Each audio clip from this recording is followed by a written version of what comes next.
Hi everyone, जय हिंद, जय भारत, जय माता दी। रैंक नहीं आई है तो क्या करें? सबसे पहले सेल्फ इंट्रोस्पेक्शन। आईएमसीटी का पेपर बिल्कुल टफ नहीं है, कंपटीशन बहुत कम है। लगभग 50% के आसपास पासिंग रेट है भैया, जब रैंक मिल जाती है लगभग।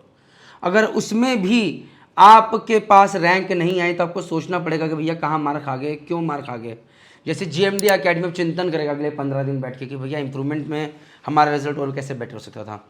आईएमसीटी में मोर और बच्चे अच्छी रैंक कैसे ला सकते थे। हमें ये कोशिश करनी है कि हमारा और स्पॉन्सरशिप में बेटर रिजल्ट कैसे होता है, हमें भी कोशिश करनी है, राइट। तो आप भी कीजिए भाई, कहाँ मार खा गए। लेकिन कुछ चीज़ें हैं जो कि आपको नहीं करनी है। देखिए, अनलाइक बाकी फील्ड्स, मर्चेंट नेवी जो कि आपको बहुत अच्छा लगता है, ये पेरेंट्स भी वीडियो देखें, आपको ये समझना कि ये बहुत खतरनाक चीज़ है। एक तरफ कुआं, एक तरफ खाई है।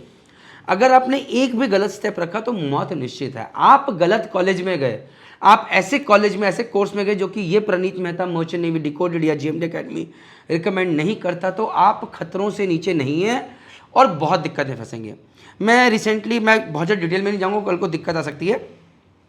मैं हिंदुस्तान के कोने में गया, वहाँ के मर्चेंट नेवी के बड़े बड़े लोगों से मिलने के लिए। तो वहाँ पर मैंने कॉलेज विजिट किया। तो कॉलेज विजिट करके निकल रहा था, पता चला था कि सर यहाँ पर तो सर डीएनएस में अनस्पॉन्सर्ड कैंडिडेट्स भी लिए जाते हैं। अब आप खुद चेक कीजिएगा, एनालाइज कीजिएगा क्या है क्या नहीं है। और सर यहाँ तो जेएमडी के बच्चे भी हैं। अब मैं आपको एक ट्रू स्टोरी बता रहा हूँ। मैंने बोला हो नहीं सकता, कहते हैं सर हैं। मैंने बोला बुलाओ। वो बच्चे मेरे से मिलने नहीं आए। जब मिलने आए तो मेरी हवा टाइट थी। उसमें से एक बच्चे की 3600 के आसपास रैंक थी, लास्ट ईयर की बात कर रहा हूँ, और एक बच्चे की 700 के आसपास। उनके पास तो स्पॉन्सरशिप नहीं थी और उन्होंने ये सोच के कि यार चलो ये कॉलेज ज्वाइन कर लेते हैं, देख लेंगे बाद में। अब वो 1 साल बाद उस कॉलेज से बिना स्पॉन्सरशिप के निकल रहे हैं। अब आप यकीन मानिए, पहले तो ये था कि हो सकता है 1 साल मेहनत करते, हमारे साथ टिके रहते, सही गाइडेंस लेते, कुछ भी करते, लेकिन अब लाखों रुपए भी लगा दिए, कोर्स भी कर लिया, रिश्तेदारों को ही पता है, घर पे ही पता है कि हमारा बच्चा मर्चेंट ऑफिसर बन रहा है। अब नौकरी नहीं है, मुंबई के धक्के खाओ, एजेंटों को पैसे दो लाखों रुपए में, कुछ नहीं हो सकता। क्या करोगे अब? सो प्लीज हाथ जोड़ के विनती है, अगर रैंक नहीं आई है तो कोई आपको बोलेगा एचएनडी का कोर्स कर लो, यूके में कोर्स कर लो, यहां कोर्स कर लो, प्लीज एक ट्राई और बनता है। वहां पर लाखों रुपए का इन्वेस्टमेंट है और कल को नौकरी की 0% गारंटी। ये मैं आपको बिल्कुल साफ सुथरा कह रहा हूं। अगर कोई आपको गारंटी दे रहा है तो लिखित में लीजिए और मेरे से डिस्कस भी कर लीजिए। मैं आपको बता दूंगा कितना सच है कितना झूठ है, ठीक है। बहुत ज़्यादा डिटेल में नहीं जाएंगे, क्योंकि अगेन मेरा उद्देश्य आप लोगों को सिर्फ गाइड करने का है, मंगल पांडे बनने का नहीं है। Second thing is guys, the best way is to try again और चूज अनदर करियर। अब जब ट्राई अगेन की बात करते हैं तो सबसे पहले आपको यह देखना है कि यार हम वो गलती क्या करी जो इस बार नहीं हो पाया, और उसके ऊपर जिद, डिसिप्लिन, कंसिस्टेंसी, इन सब चीज़ों को लेकर आना है। नहीं तो आप फिर से मार खाओगे। आपको माहौल बदलना है, माहौल बदल लिया, आपको कोशिश बदलनी है, कोशिश बदलिए, आपको अंदर की भूख बदलनी है, भूख बदलिए। लेकिन अगर आप नहीं बदलेंगे तो रिजल्ट फिर वही रहेगा। बहुत सारे बच्चे इसलिए भी मार खाते हैं। अब वो ऐसा नहीं है कि आपको लगे कि भैया बच्चे सिर्फ इसलिए मार खाते हैं क्योंकि वो जेएमडी नहीं आए। बच्चे जेएमडी अकेडमी में आने के बाद भी मार खाते हैं कि भैया भीड़ में तो आ गए, लेकिन साथ साथ मेहनत तो करनी है। वो अंदर वो चिंगारी नहीं जगी, वो हंगर नहीं जगी। अब उसमें हमारी भी कंडीशन अप्लाई होती है कि हम शायद नहीं जगा पाए। तो at the end of the day ये सम गेम दोनों तरफ से है। हम क्या कर सकते थे और बच्चा क्या कर सकता है, तो सबसे बड़ा हाथ इस बच्चे का है। अगर इसके अंदर भूख है तो बच्चा सड़क पे बैठ के पढ़ लेगा, रिजल्ट निकाल लेगा। तो आपके अंदर कहाँ कमी रहेगी वो देखिए, फिर से 1 साल ढंग से दीजिए, पूरी जान लगाइए, रिजल्ट आपका आएगा। और अगर हार मान रहे हैं तो मर्चेंट नेवी में शॉर्टकट से जॉइन कीजिएगा, बेटर है करियर चेंज कर लीजिए, कोई बुराई नहीं है। लेकिन ये सोच के कि चल यार अभी कर लेते हैं, बाद में देखी जाएगी, ये जो बाद में देखी जाएगी में आदमी बहुत ज़्यादा फंसता है।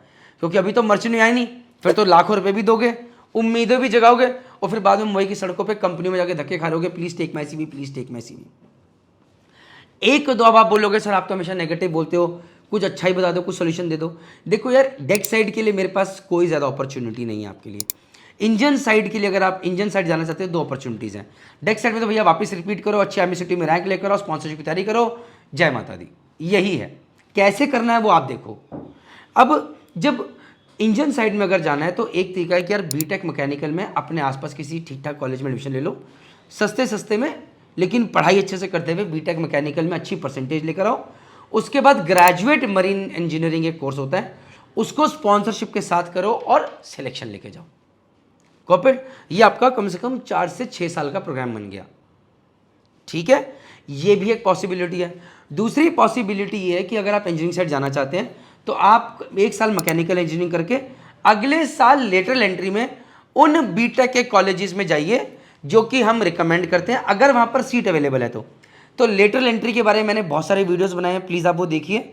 बट यहाँ पर ये इंपॉर्टेंट, जैसे कि भैया मैं अभी अपने मर्चेंट नेवी स्टार्ट ऐप पे जा रहा हूँ, ये आप देख सकते हैं। तो मैं आपको बता दूंगा कि ये जो बीटेक मरीन इंजीनियरिंग के कॉलेजेस हैं, यहाँ पर अगर कुछ सीट्स खाली रह जाती हैं फर्स्ट ईयर में, तो वो अगले साल की वो सीट भरने की कोशिश करते हैं।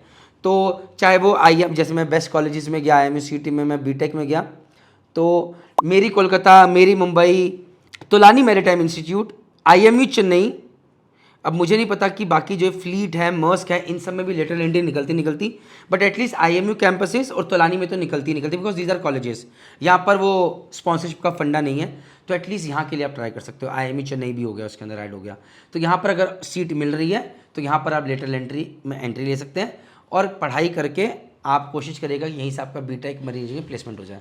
बट प्लीज़ सही रिकमेंडेड कॉलेज में जाने की कोशिश कीजिएगा, नहीं तो बाद में फिर आप सड़क पे खड़े हैं। यहाँ पर स्पेशली जो लोग बीटेक लेटरल एंट्री करना चाह रहे हैं बीटेक मरीन इंजीनियरिंग में, उनको ये ज़रूर कहूँगा कि PCM में परसेंटेज अच्छी रखिएगा।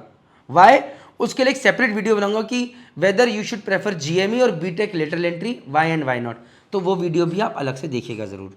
तो जो भी डिस्कशन आप कीजिए, कमेंट सेक्शन में अपना रिप्लाई कीजिए, और हाँ प्लीज़ अगर रैंक नहीं आई है तो मुझे प्रॉमिस कीजिए कमेंट सेक्शन में, no rank no problem, I promise I will study hard and become a warrior and a winner next year. जिंदगी में हारना कोई प्रॉब्लम, जिन लोगों को लगता है, बता दूं यार, आप लोगों ने मेरा रिजल्ट वाला वीडियो देखा होगा, मैं 2 साल ड्रॉपर हूँ 12वीं के बाद, 2 साल। पहले साल हवा में मौज में उड़ा दिए। IIT में फर्स्ट ईयर ड्रॉपर में मेरी 1,12,000 रैंक थी, जब फ्रेशर था 1,24,000 रैंक थी, पूरा साल मौज मस्ती में निकाला। NDA में 3 बार कॉन्फ्रेंस आउट, कुछ नहीं हुआ बॉस। जब सेकेंड ईयर ड्रॉप आया तो झटका लगा, और पढ़ाई करिए कुछ ना कुछ हुआ, लेकिन 2 साल ड्रॉपर, ज़िंदगी के 2 साल मैंने भी दिए हैं। तो अगर आप भी दोगे लेकिन सही तरीके से मेहनत करके जाओगे तो वो कॉन्फिडेंस लेवल बहुत आगे लेके जाएगा। बस ये मेरी गुजारिश है। कोई भी पेरेंट्स ये वीडियो देखे तो प्लीज़ हार मत मानिए, बच्चे को बोलिए तेरी लायकी पे ही तू जाएगा, वरना तो इस प्रोफेशन में नहीं जाएगा। तू आज भी हमारे पैसे बर्बाद कर रहा है, कल भी करेगा, ये चीज़ ध्यान रखिएगा। जय हिंद, जय भारत, जय माता। If you want to join Merchant Navy, whether for IMUCT, DNS, BSc Nautical Science, BTech Marine Engineering, GP Rating, GME, ETO, तो एक ही सॉल्यूशन है बॉस, मर्चेंट नेवी में करियर स्टार्ट करना है, merchant navy start app, one stop solution, download now. जय हिंद, जय भारत, जय माता।